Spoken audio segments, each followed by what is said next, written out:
बेटियां हैं गैरों के बिस्तरों पर। शर्म नहीं आती हमें? गैरत नहीं आती हमें? क्या साबित करना चाहते हो भाई?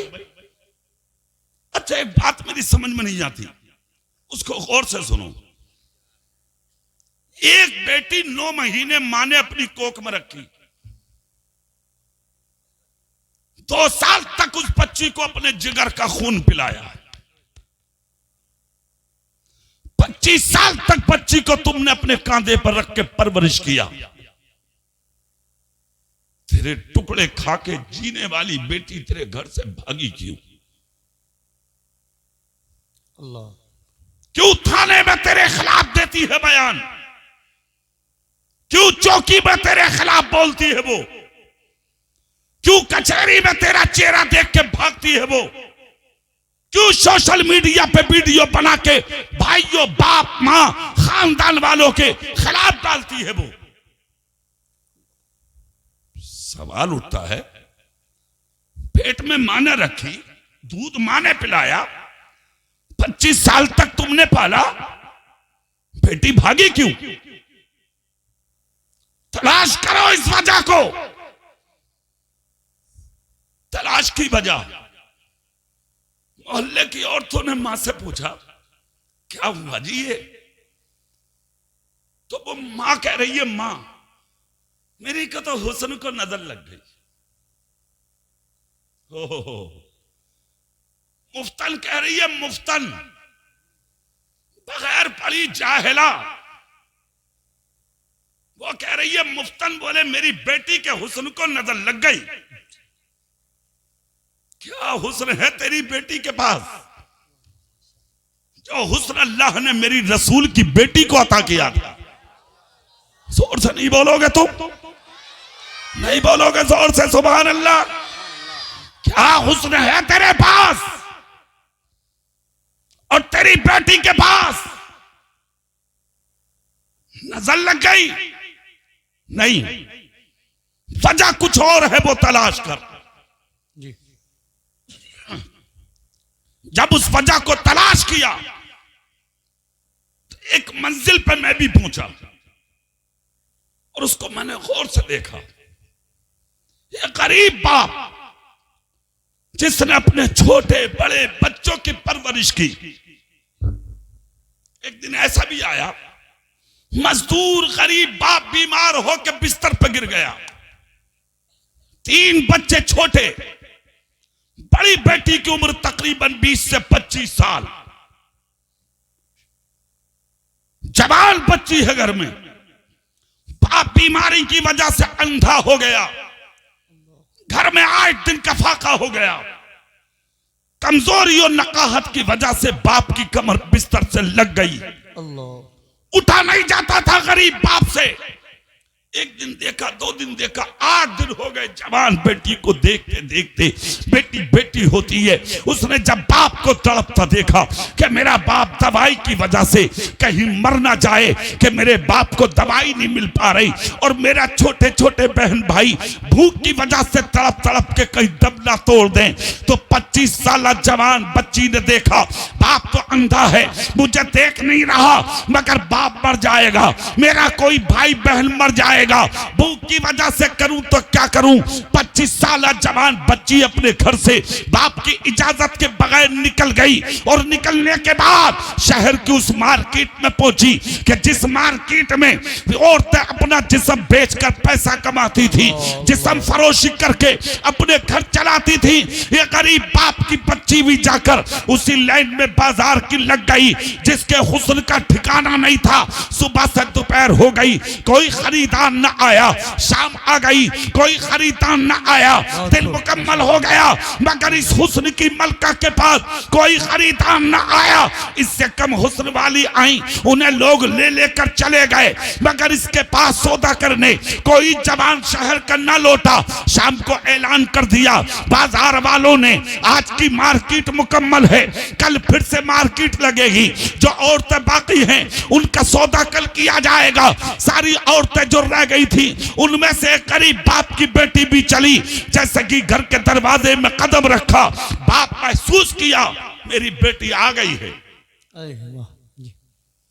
81 बाप समझ गया बेटी बाहर थी, आ गई।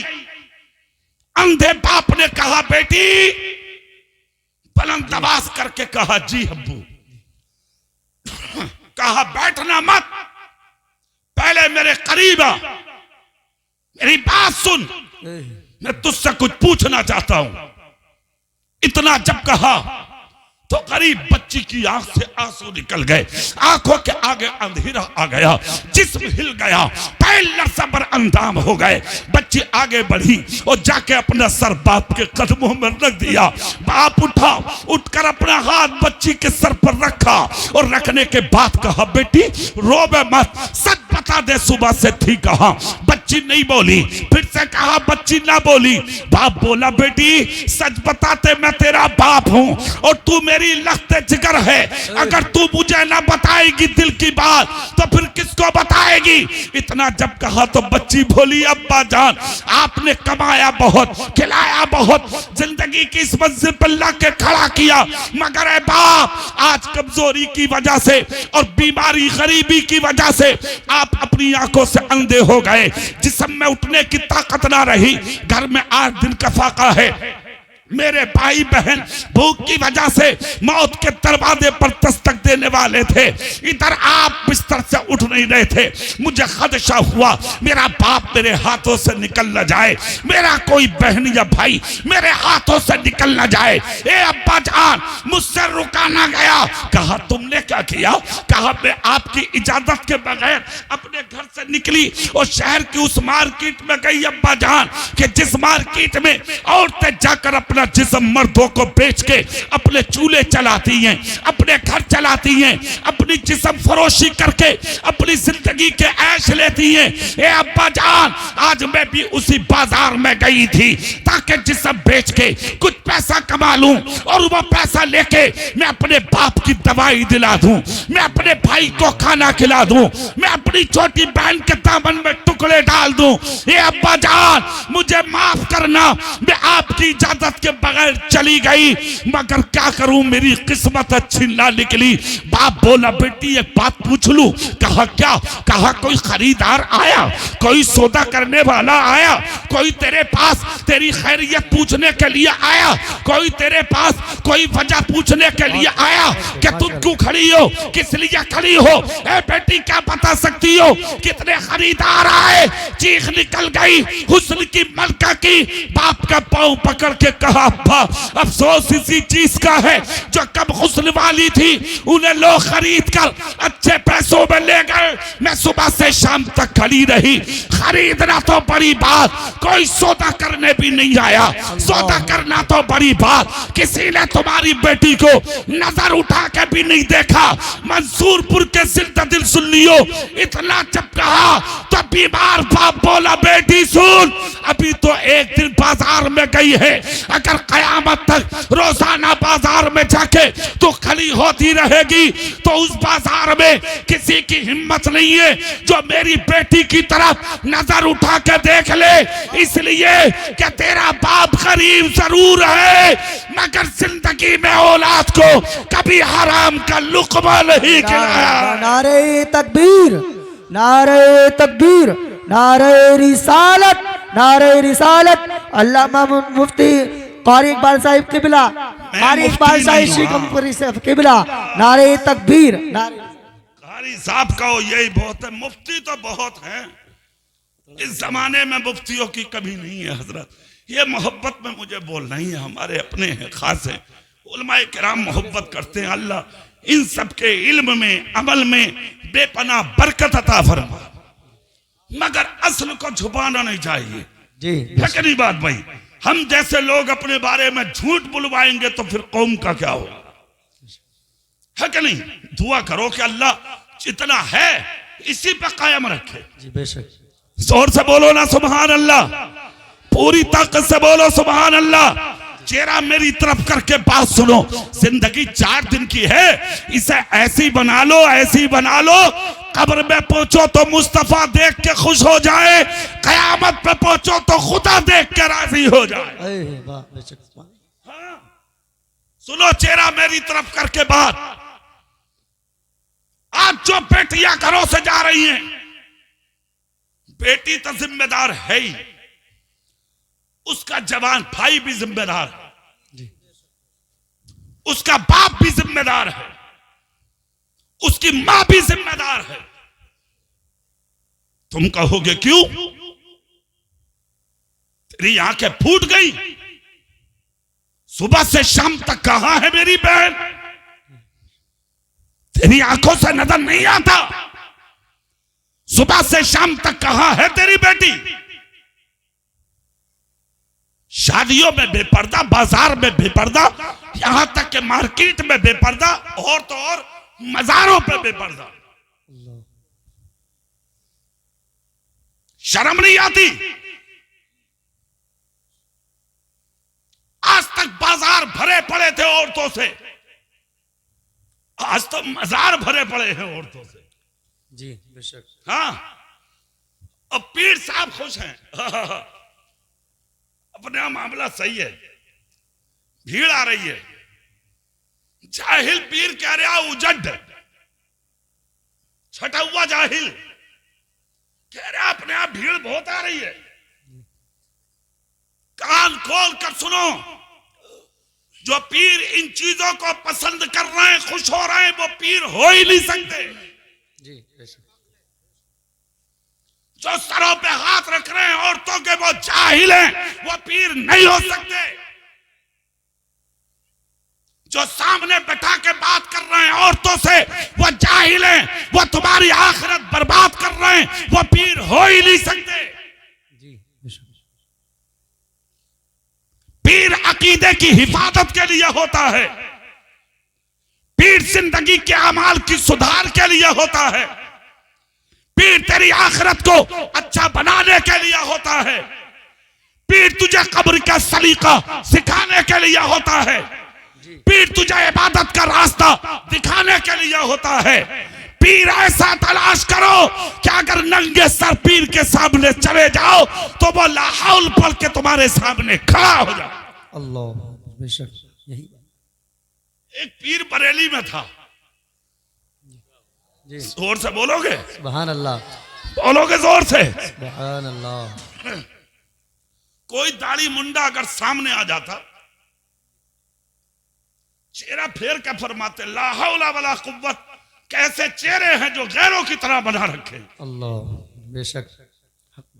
शर्म नहीं आती? यस्तगफिरुल्लाह। बताऊं वो पीर कौन था? आला हजरत का बेटा। जोर से बोलो सुभान अल्लाह।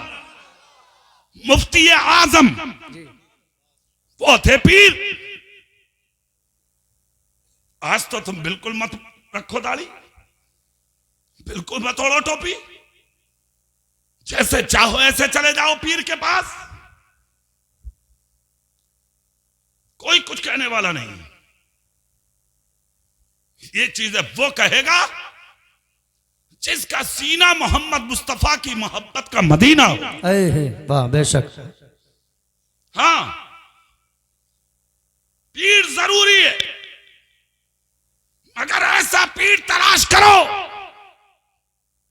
जो तुम्हारे अंदर खराबी देखे तो तुम्हारे मुंह पे बगैर कुछ सोचे समझे तुम्हें टोक दे। वो है पीर। और जिसे टोकने की सलाहियत नहीं है, वो पीर के लायक हो ही नहीं सकता।